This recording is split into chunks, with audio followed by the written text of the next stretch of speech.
रत्नागिरी जिल्ह्यात पावसानं उसंत घेत रत्नागिरीकरांना एक प्रकारे दिलासा दिलेला पाहायला मिळतोय। रात्रीपासून पावसानं या ठिकाणी उघडीप दिलेली आहे। शनिवारपासून पावसाच्या हलक्या सरी या ठिकाणी पाहायला मिळत आहेत।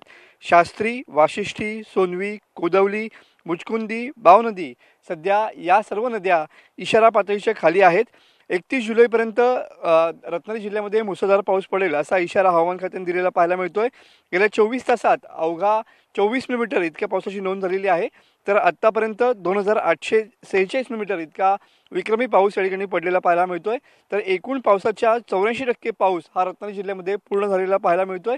बघू शकता की सध्या नद्यांच्या पातळ्या या स्थिर आहेत, सध्या भरती आहे, त्यामुळे या नद्यांचं पाणी वेगानं या ठिकाणी खाली समुद्राला मिळत नाहीये। मात्र जिल्ह्यातल्या सर्वच महत्त्वाच्या नद्या ज्या आहेत त्या सध्या इशारा पातळीच्या खाली असलेल्या पाहायला मिळतात।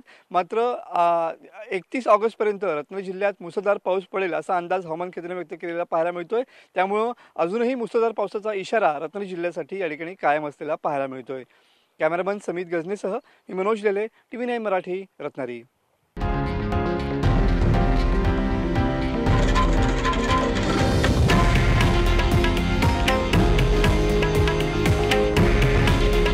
हे आहे देशातील नंबर 1 न्यूज नेटवर्क आणि आपण पाहत आहात TV9 मराठी। काळजी तुमची, हित महाराष्ट्राचं।